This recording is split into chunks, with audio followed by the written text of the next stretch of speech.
नमस्कार, माझं नाव सचिन आगरे, वय 32, राहणार दक्षिण मुंबईमध्ये.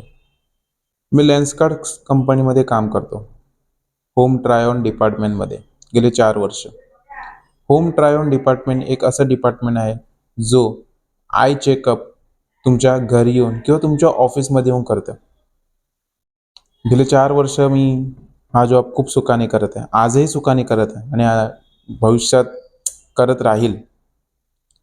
थोडंसं ब्रीफ करतो, हा जॉब काय आहे? काय माझी प्रोफाईल आहे? तर आम्ही एक 25 ते 30 किलोचा किट घेऊन फील्डवरती येतो. आम्हाला दिवसातनं 5 ते 6 अपॉइंटमेंट्स लागतात.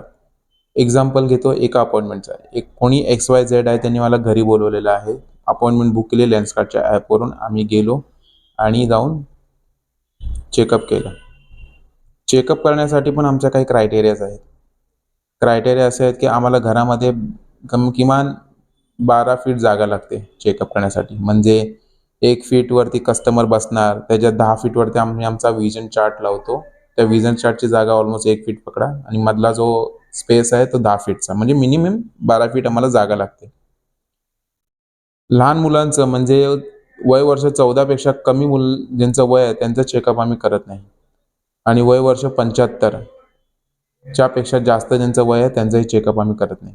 घरी नाही करत आणि लेन्सकार्टच्या शॉपमध्ये सुद्धा नाही करत.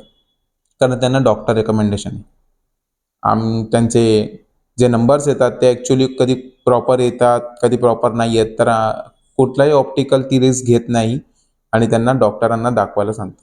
आम्ही सुद्धा त्यांना डॉक्टरांना दाखवतो. आम्ही त्यांचं चेकअप करत नाही. हा एक क्रायटेरिया आहे.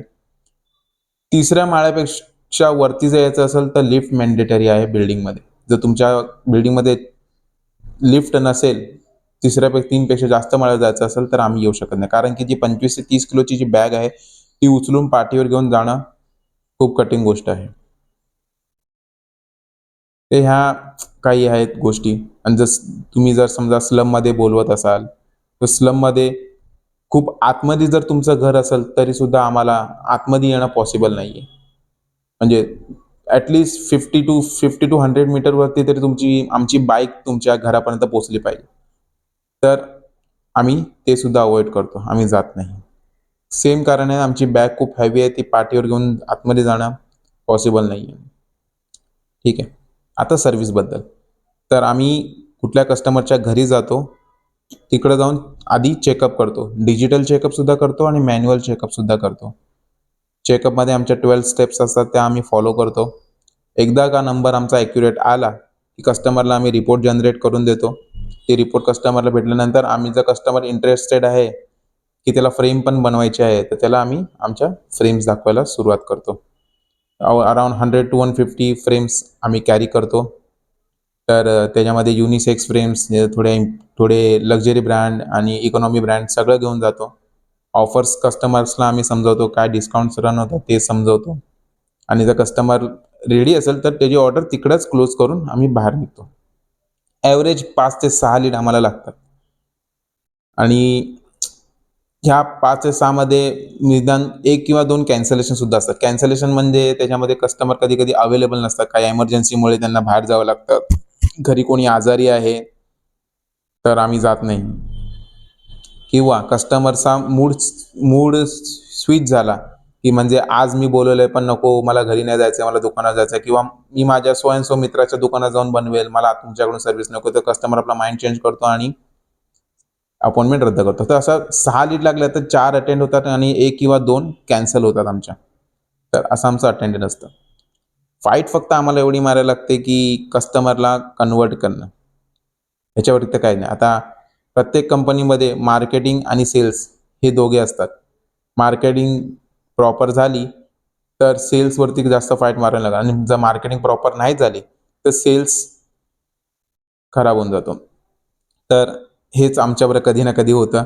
त्याच्यामध्ये समजा लीड जनरेशन जी आमची टीम आहे, ती कस्टमरला जर प्रॉपर गाईड नसेल करत, की जो हा माणूस तुमच्या घरी येतोय चेकअपसाठी, त्याचा पर्पज काय आहे? तो का येतोय? पुढे काय? चेकअप नंतर पुढे काय होणार आहे? हे जर त्यांना माहीत, जर आमच्या लीड जनरेशन टीमने त्यांना सांगितलं नाही, तर कस्टमर्सना कळत नाही. मग ते लोकं फक्त चेकअपसाठीच बोलवतात. कस्टमर हा इनोसंट आहे, त्याला नसतं माहिती. मान्य करतो. आणि कस्टमर्सवरती सेल्सचा काहीही प्रेशर नाही आहे. म्हणजे कस्टमरनी आम्हाला बोलवलं आहे, तर त्यांनी विकत घ्यावंच हे कंपल्सरी नाही आहे. तुम्ही तुमच्या चेकअपसाठी आम्हाला बोलवू शकता. ठीक आहे. घेणं आमच्याकडून विकत घेणं आणि विकत न घेणं हे तुमच्यावर डिपेंड आहे. तुमच्यावरती कोणत्याही प्रकारची बळजबरी केली जाणार नाही.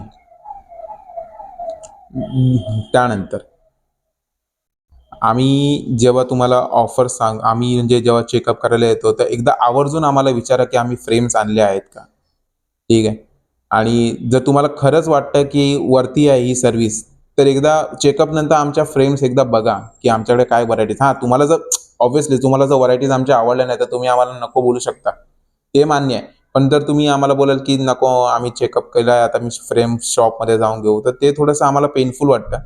कारण की एवढी मोठी बॅग घेऊन जर आम्ही तुमच्या घरी येतोय, तर ते खूप दुःख होतं, की घेतलं नाही यार.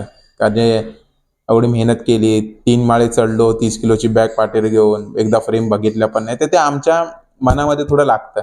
पण ह्याचा तुमच्यावरती काही प्रेशर नाही. मी परत पुन्हा सांगतोय, तुम्ही फक्त चेकअपसाठी सुद्धा बोलू शकता. पण एकदा इंटरेस्ट घेऊन एकदा आमच्या किटमधल्या फ्रेम्स बघा. नाही आवडल्या तर नका घेऊ. पण जर आवडत असतील तर आवर्जून घ्या. आम्हाला खूप आनंद होतो जेव्हा तुम्ही आमच्याकडून चेकअप करता आणि आमच्याकडून विकत घेताना तुम्ही विचार नाही करणार. आम्ही खूप खुश होतो. आम्ही दिवसभर म्हणजे आमचे जे कस्टमर आहेत त्यांच्याबद्दल आम्ही पॉझिटिव्ह बोलतो. नाही बाबा, या कस्टमरने बोलवलं आणि घेतलं सुद्धा. प्रत्येक सेल्समॅनला वाटतं हो, म्हणजे मी एकटा सेल्समॅन नाही. प्रत्येक सेल्समॅनला वाटतं, की तो कुठल्या व्हिजिटला गेलेला आहे, कुठल्या लीडवर गेलेला आहे, तर तिकडे ती लीड त्यांनी सक्सेसफुली कन्व्हर्ट केली. तर त्याला खूप बरं वाटतं. तुम्ही काय, मी मी काय, मी थोडी सेल्समॅन आहे. तुम्ही पाहणारे तुम्ही सुद्धा सेल्समॅनच आहात. तुम्हाला सुद्धा बरं वाटत असेल कुठला क्लायंट, कुठला कस्टमर तुमचा कन्व्हर्ट होतो इझिली. नॉट इझिली म्हणजे घेतो काहीतरी तुमच्याकडून. तर तेव्हा तुम्हाला सुद्धा असं वाटतं, की हां, माझा दिवस छान गेला. तसं आम्हालाही वाटतं. सांगायचा मुद्दा एवढाच आहे, की काहीतरी घ्या आमच्याकडून सुद्धा. आम्हाला सुद्धा आवडतं तुमच्या घरी यायला, तुमच्या घरी येऊन तुम्हाला सर्व्हिस द्यायला. पण न कन्व्हर्ट म्हणजे काय न विकता गेलं तर तेवढं दुःख सुद्धा होतं. बस एवढंच सांगायचं होतं. माझ्या काही बोलण्याचा कोणाला इथे राग येत असेल, तर मला माफ करा. मला कोणालाही उद्धट बोलायचा किंवा टोमणा मारण्याचा काही एक हेतू नव्हता. धन्यवाद. जय महाराष्ट्र.